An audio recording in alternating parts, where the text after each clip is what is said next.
ಇನ್ನು ಬಳ್ಳಾರಿಯಲ್ಲಿ ದರ್ಶನ್ ಬಂದಿಯಾಗ್ತಾ ಇದ್ದ ಹಾಗೆ ಇತ್ತ ಚಿಕ್ಕಣ್ಣಗೆ ಮತ್ತೆ ಸಂಕಷ್ಟ ಶುರುವಾಗಿದೆ. ಚಿಕ್ಕಣ್ಣ ಈ ಪೊಲೀಸ್ ಸ್ಟೇಷನ್ಗೆ ಹೋಗಿ ಬರುವಾಗ ಅವರ ಮುಖದ ಗಾಬರಿ ನೋಡಬೇಕು, ಗೊತ್ತಾಗ್ಬಿಡುತ್ತೆ ಇವರಿಗೆ ಡ್ಯಾಶ್ ಗಾಬರಿ ಆಗಿದೆ ಅಂತೇಳಿ. ಉಪಾಧ್ಯಕ್ಷನಿಗೆ ಕಾಕಿ ಯಾವ ರೀತಿ ಡ್ರಿಲ್ ಮಾಡಿದೆ ಅಂತಂದರೆ ಕೊನೆಗೂ ದರ್ಶನ್ ದೋಸ್ತಿಗೆ ಜ್ಞಾನೋದಯವಾಗಿದೆ. ಬನ್ನಿ ಇದರ ಬಗ್ಗೆ ಒಂದು ರಿಪೋರ್ಟ್.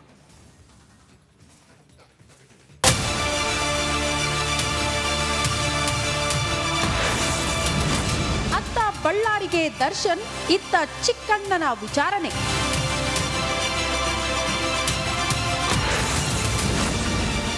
ಬಸವೇಶ್ವರ ನಗರ ಠಾಣೆಯಲ್ಲಿ ಬೇಕ್ ಟ್ರಬಲ್ ಶುರು.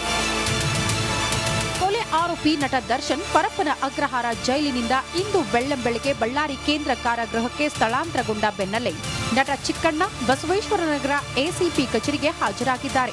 ತನಿಖಾಧಿಕಾರಿಗಳು ನೋಟಿಸ್ ನೀಡಿರುವ ಹಿನ್ನೆಲೆಯಲ್ಲಿ ಚಿಕ್ಕಣ್ಣ ಬೆಳಗ್ಗೆ ಕಚೇರಿಗೆ ಆಗಮಿಸಿದ್ದಾರೆ. ರೇಣುಕಾಸ್ವಾಮಿ ಕೊಲೆ ಆರೋಪದಲ್ಲಿ ನಟ ಚಿಕ್ಕಣ್ಣನನ್ನ ಅನ್ನಪೂರ್ಣೇಶ್ವರಿ ಪೊಲೀಸ್ ಠಾಣೆ ತನಿಖಾಧಿಕಾರಿಗಳು ಸಹ ವಿಚಾರಣೆಗೆ ಒಳಪಡಿಸಿದರು. ಇದಾದ ಬಳಿಕ ನ್ಯಾಯಾಂಗ ಬಂಧನದಲ್ಲಿ ದರ್ಶನ್ರನ್ನ ಎಲ್ಲಾ ಸೆಲೆಬ್ರಿಟಿಗಳಂತೆ ನಟ ಚಿಕ್ಕಣ್ಣ ಸಹ ಪರಪ್ಪನ ಅಗ್ರಹಾರದಲ್ಲಿ ಭೇಟಿ ಮಾಡಿದ್ರು. ಒಂದು ಪ್ರಕರಣದಲ್ಲಿ ವಿಚಾರಣೆಗೆ ಒಳಪಟ್ಟ ವ್ಯಕ್ತಿಯು ಜೈಲಲ್ಲಿರುವ ವಿಚಾರಣಾಧೀನ ಕೈದಿಯನ್ನ ಭೇಟಿ ಮಾಡುವಂತಿಲ್ಲ ಎಂಬ ನಿಯಮವಿದೆ. ಇದನ್ನು ಮೀರಿ ನಟ ಚಿಕ್ಕಣ್ಣ ದರ್ಶನ್ರನ್ನ ಜೈಲಿನಲ್ಲಿ ಭೇಟಿಯಾಗಿದ್ರು. ಇದೀಗ ಇದೇ ಆಧಾರ ಇಟ್ಕೊಂಡು ಮತ್ತೆ ವಿಚಾರಣೆಗೆ ಬುಲಾವ್ ಕೊಟ್ಟಿದ್ದಾರೆ. ನೋಡಕ್ ಹೋಗಿದ್ವಲ್ಲ, ಅದಕ್ಕೆ ಅಲ್ಲಿ ಹೋದಾಗ ಏನೇನು ಮಾತಾಡಿದ್ರಿ ಏನು ಅಂತೆಲ್ಲ ಅದನ್ನ ಕೇಳಕ್ಕೆ ಕರೆಸಿದ್ರು. ಸೊ ಹಂಗಾಗಿ ಅವರು ಏನೇನು ಕೇಳಿದ್ರು, ವಿಚಾರಣೆ ಕರೆದಿದ್ರು, ಅದಕ್ಕೆಲ್ಲ ಉತ್ತರಿಸಿದ್ರು. ಇಲ್ಲ ಗೊತ್ತಿರಲಿಲ್ಲ ಸರ್, ಅದಕ್ಕೆ ಈಗ ಗೊತ್ತಿದ್ರೆ ಮೋಸ್ಟ್ಲಿ ಗೊತ್ತಿರಲಿಲ್ಲ, ಅದಕ್ಕೆ ಕರೆದಿದ್ರು. ಈಗ ಅವ್ರು ಏನೇನು ಕೇಳಿದ್ದಾರೆ ಅದಕ್ಕೆಲ್ಲ ಉತ್ತರ ಕೊಟ್ಟಿದ್ರು ಸರ್. ಇದರಲ್ಲಿ ಇನ್ವೆಸ್ಟಿಗೇಷನ್ ನಡೀತಿರೋದ್ರಿಂದ, ನಾನು ಒಬ್ಬ ಸಾಕ್ಷಿದಾರ ಆಗಿರೋದ್ರಿಂದ ಬೇರೆ ಏನು ಮಾತಾಡೋಕ್ಕಾಗಲ್ಲ. ಇಲ್ಲ ಏನು ಹೇಳಿಲ್ಲ. ಕರೆದ್ರೆ ಖಂಡಿತ ಬಂದು ಸಹಕಾರ ಕೊಡ್ತೀನಿ. ಈಗೇನು ಮಾತಾಡೋದು ಬೇಡ ಸರ್, ಅದು ಮಾತಾಡೋ ಟೈಮ್ ಅಲ್ಲ, ಮಾತಾಡೋಣ. ದರ್ಶನ್ ಅವ್ರು ಏನಾದ್ರು ಕರೆದಿದ್ರ? ಇಲ್ಲ ಸರ್, ಯಾರು ಕರೆದಿರಲಿಲ್ಲ. ನೆನ್ನೆ ಕೊಟ್ಟಿದ್ರು, ಇವತ್ತು ನೋಟಿಸ್ ಸ್ವೀಕರಿಸಿದ್ದ ನಟ ಚಿಕ್ಕಣ್ಣ ಇಂದು ಬಸವೇಶ್ವರ ನಗರದ ವಿಜಯನಗರ ಎಸಿಪಿ ಚಂದನ್ ಎದುರು ವಿಚಾರಣೆಗೆ ಹಾಜರಾದರು. ಈ ವೇಳೆ ತನಿಖಾಧಿಕಾರಿಗಳು ಜೈಲಲ್ಲಿ ಭೇಟಿ, ಮಾತುಕತೆಯ ಕುರಿತು ಒಂದಷ್ಟು ಪ್ರಶ್ನೆಗಳನ್ನ ಕೇಳಿದ್ದಾರಂತೆ. ಅಲ್ಲದೆ ರೇಣುಕಾಸ್ವಾಮಿ ಹತ್ಯೆ ನಡೆದ ದಿನ ನಟ ದರ್ಶನ್ ಜೊತೆಗೆ ರಾಜರಾಜೇಶ್ವರಿ ನಗರದ ರೆಸ್ಟೋರೆಂಟ್ನಲ್ಲಿ ನಟ ಚಿಕ್ಕಣ್ಣ ಪಾರ್ಟಿ ಮಾಡಿದ್ರು. ಆಗಲೂ ಅವರನ್ನ ಕರೆದು ವಿಚಾರಣೆ ಮಾಡಲಾಗಿತ್ತು. ಪ್ರಕರಣದ ಸಾಕ್ಷಿಯಾಗಿ ಪರಿಗಣಿಸಲಾಗಿತ್ತು. ಹೀಗೆ ಪ್ರಕರಣದಲ್ಲಿ ಸಾಕ್ಷಿಯಾದವರು ಆರೋಪಿಯನ್ನ ಜೈಲಲ್ಲಿ ಭೇಟಿ ಮಾಡುವಂತಿಲ್ಲ. ಮಾಡಿದ್ದಕ್ಕಾಗಿ ನಟ ಚಿಕ್ಕಣ್ಣ ಮತ್ತೆ ಸಂಕಷ್ಟ ಎದುರಿಸುವಂತಾಗಿದೆ. Nagaraj, crime bureau, republic Kannada. Karnataka ಕಾರ್ಬಾರು ವಿಶೇಷ ಕಾರ್ಯಕ್ರಮಕ್ಕೆ ಸ್ವಾಗತ. ಕೊಪ್ಪಳದಲ್ಲಿ ಕಂಬ ದಂಗಲ್ ಶುರುವಾಗಿದೆ. ಹಿಂದೂ ಆಕೃತಿಗಳ ತೆರವಿಗೆ ಆದೇಶ ಹೊರಡಿಸಿ ಜಿಲ್ಲಾಡಳಿತ ಕೆಂಗಣ್ಣಿಗೆ ಗುರಿಯಾಗಿದೆ. ಭಾರೀ ವಿರೋಧ ವ್ಯಕ್ತವಾಗ್ತಾ ಇದ್ದ ಹಾಗೆ ಯೂ ಟರ್ನ್ ಹೊಡೆದಿದೆ. ಏನು ಬನ್ನಿ ಈ ಸ್ಟೋರಿ ನೋಡಿ ಗೊತ್ತಾಗುತ್ತೆ.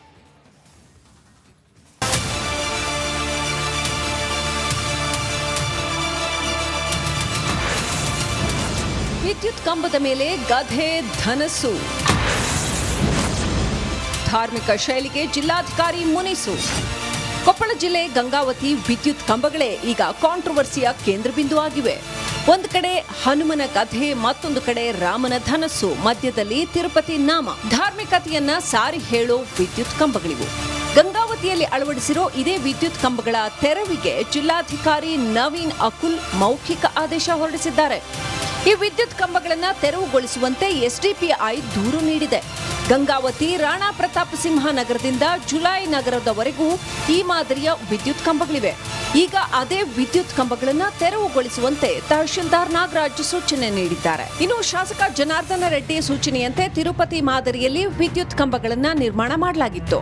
ಈಗ ಅದನ್ನ ತೆರವುಗೊಳಿಸೋದಕ್ಕೆ ಮುಂದಾಗಿದ್ದು, ಅಂಜನಾದ್ರಿ ವಿಚಾರದಲ್ಲಿ ಯಾರೂ ರಾಜಕೀಯ ಮಾಡಬಾರದು ಅಂತ ಶಾಸಕರು ಆಗ್ರಹಿಸಿದ್ದಾರೆ. ಭಕ್ತಿ ವಾತಾವರಣ ನಿರ್ಮಾಣ ಮಾಡೋದಕ್ಕೆ ಇಡೀ ನಮ್ಮ ದೇಶದಲ್ಲಿರುವಂತಹ ಪುಣ್ಯಕ್ಷೇತ್ರಗಳು, ತಿರುಪತಿಯಿಂದ ಹಿಡಿದು ನಾವು ಆ ದೇವಸ್ಥಾನಗಳ ಹತ್ರ ಹೋಗೋ ಸಂದರ್ಭದಲ್ಲಿ ಏರ್ಪೋರ್ಟ್ ಇಂದ ಆಗಿರ್ಬೋದು, ಬಸ್ ಸ್ಟ್ಯಾಂಡ್ ಇಂದ ಆಗಿರ್ಬೋದು, ರೈಲ್ವೆ ಸ್ಟೇಷನ್ ಇಂದ ಆಗಿರ್ಬೋದು, ಆ ಪ್ರಮುಖ ರಸ್ತೆಗಳಲ್ಲಿ ಯಾವ ರೀತಿ ಒಂದು ಭಕ್ತಿ ವಾತಾವರಣ ನಿರ್ಮಾಣ ಆಗುತ್ತೇನೋ ಆ ಒಂದು ವಾತಾವರಣ ನಿರ್ಮಾಣ ಮಾಡೋದಕ್ಕೆ ನಿನ್ನೆ ನಗರಸಭೆಯಲ್ಲಿ ನಾವು ರೆಸಲ್ಯೂಷನ್ ನಾವು ಪಾಸ್ ಮಾಡಿ ಈಗಾಗಲೇ ತಹಸೀಲ್ದಾರ್ ಮತ್ತು ಅಧಿಕಾರಿಗಳಿಗೆ ಅದನ್ನ ಕಳಿಸ್ಕೊಟ್ಟಿದ್ದೀವಿ. ಇದರಲ್ಲಿ ಯಾರು ಕೂಡ ರಾಜಕೀಯ ಮಾಡೋದಕ್ಕೆ ಹೋಗಬಾರ್ದು. ಆದೇಶ ಹಿಂಪಡೆದ ತಹಶೀಲ್ದಾರ್ ಈ ವಿಚಾರ ಸಾಕಷ್ಟು ಚರ್ಚೆ ಆಗ್ತಿದ್ದಂತೆ ತಹಶೀಲ್ದಾರ್ ಆದೇಶವನ್ನ ಹಿಂಪಡೆದಿದ್ದಾರೆ. ಸದ್ಯ ಶಾಂತವಾಗಿದ್ದ ಆಂಜನೇಯನ ಜನ್ಮಸ್ಥಳದಲ್ಲಿ ಧರ್ಮ ದಂಗಲ್ ಶುರುವಾಗುವ ಮುನ್ನವೇ ಜಿಲ್ಲಾಡಳಿತ ಎಚ್ಚೆತ್ತುಕೊಂಡಿದೆ. ಆದೇಶ ಹಿಂಪಡೆಯುವ ಮೂಲಕ ಜಾಣ ನಡೆಯನ್ನ ಅನುಸರಿಸಿದೆ. ಈರಯ್ಯ ಹಿರೇಮಠ, ರಿಪಬ್ಲಿಕ್ ಕನ್ನಡ, ಕೊಪ್ಪಳ.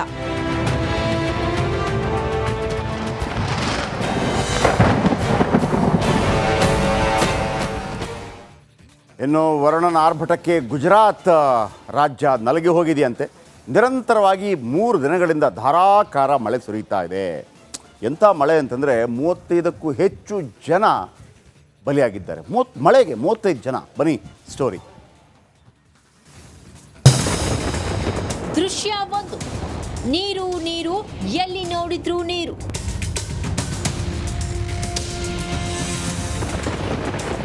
ದೃಶ್ಯ 2. ವರುಣಾಸುರನ ಅಟ್ಟಹಾಸಕ್ಕೆ ದೇಗುಲ ಜಲಾವೃತ.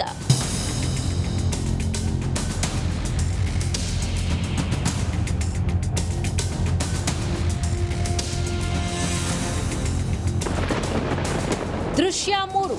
ಮಳೆರಾಯನ ಆಟ, ಜನರಿಗೆ ಪರದಾಟ.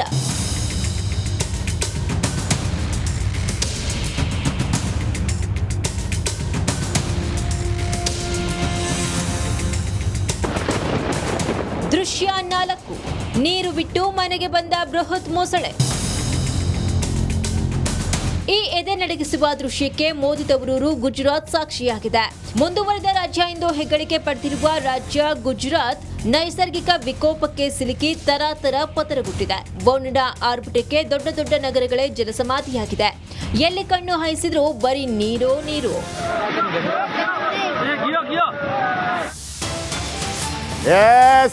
ಬಾಂಬ್ ಬೆದರಿಕೆ ಬೆಂಗಳೂರಿನಲ್ಲಿ.